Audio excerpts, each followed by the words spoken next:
Na aula anterior, abordamos as causas ou mecanismos da corrosão. Abordamos os temas de corrosão galvânica, eletrolítica e seletiva. Na aula de hoje, abordaremos a morfologia resultante dessas causas.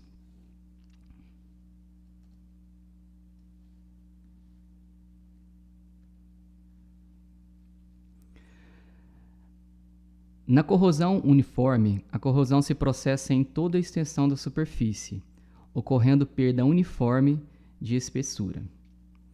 Nesse exemplo, temos aqui uma chapa de ácido carbônico corroída em toda a sua extensão.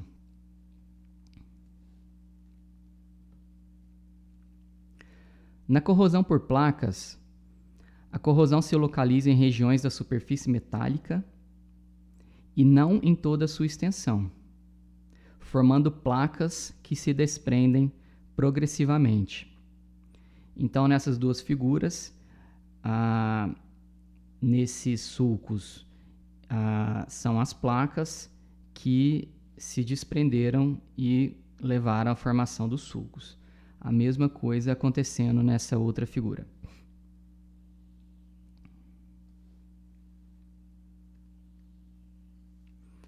Na corrosão alveolar, a corrosão se processa na superfície metálica, produzindo sulcos ou escavações semelhantes a alvéolos, apresentando fundo arredondado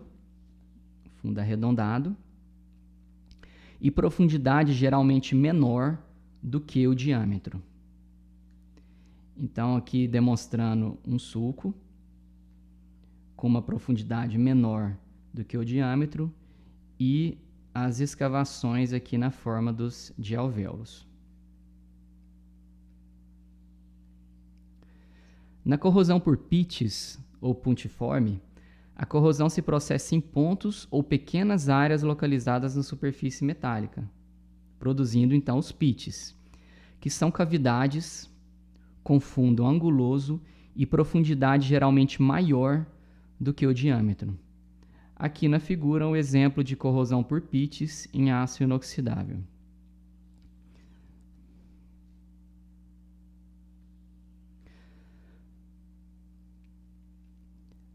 Nas publicações de língua inglesa, os termos corrosão por placas e alveolar são geralmente enquadradas como corrosão por pitches, que vem do inglês pitting corrosion. Os parâmetros mais importantes nos pitches são o número de pitches por área, o diâmetro médio dos pitches e a profundidade dos pitches. O número de pitches por área e o diâmetro médio dos pitches é de fácil mensuração. Para medir a profundidade, pode-se utilizar micrômetros, como esse mostrado na figura ao lado. Pode-se também cortar a seção transversal do pitch e medir diretamente, através de um micrômetro, ou então através de técnicas de microscopia.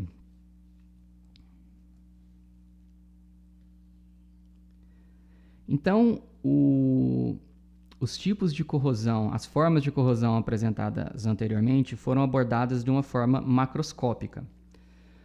Do ponto de vista microscópico, quando se tem, por exemplo, uma corrosão do tipo intergranular, a corrosão se processa entre os grãos da rede cristalina do material metálico. Então, na figura aqui está mostrando os grãos. A corrosão, então, vai se processar entre a separação dos grãos. Então, ao ocorrer esse tipo de corrosão, o material perde as suas propriedades mecânicas e pode vir a fraturar se solicitado por esforços mecânicos, tendo-se a corrosão sob tensão fraturante. Na figura ao lado, está mostrando a corrosão intergranular. Após 15 minutos de tratamento térmico do aço inoxidável austenídico 316L a 750 graus, 850 graus Celsius e 1050 graus Celsius. É possível ver aqui a 750 graus Celsius o início da corrosão intergranular entre os grãos. A 850 ela praticamente não muda, e a 1050 é possível ver aqui já a corrosão bem definida, separando então os grãos do aço inoxidável austenítico.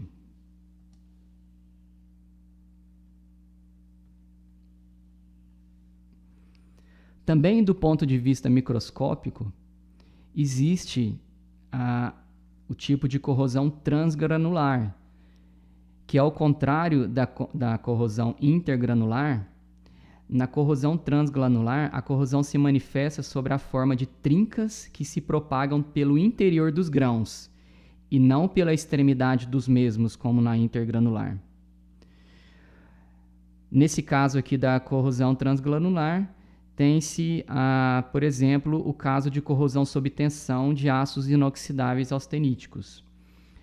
Aqui na figura é mostrada uma corrosão transgranular em forma de raio em uma tubulação de aço inoxidável austenítico após tratamento com cloreto.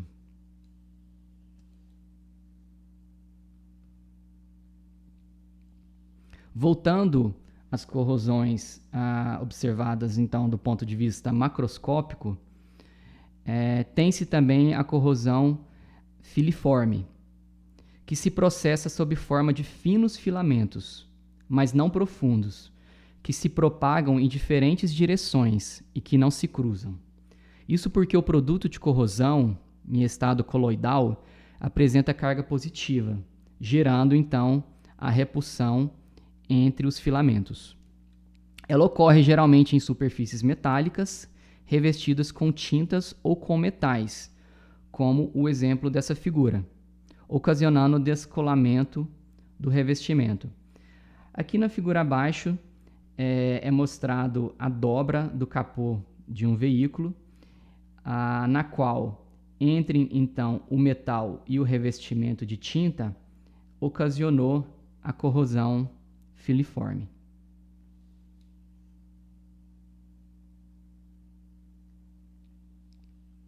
Também do ponto de vista macroscópico, tem-se a corrosão por esfoliação. A corrosão por esfoliação ocorre de forma paralela à superfície metálica. Ela ocorre em chapas ou componentes extrudados que tiveram seus grãos alongados e achatados, devido ao processo de extrusão, criando condições para que inclusões ou segregações presentes no material sejam transformadas devido ao trabalho mecânico em plaquetas alongadas. Então, nesse caso da figura, é possível ver aqui a ocorrência da corrosão, formando então as placas que são paralelas à superfície e que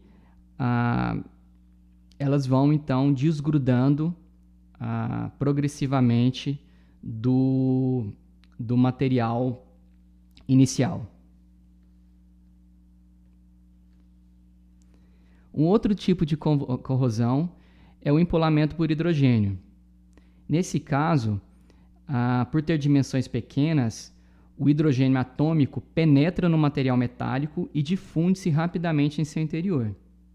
Em regiões com descontinuidades, como inclusões e vazios, ele se converte em hidrogênio molecular, exercendo então uma pressão e formando bolhas.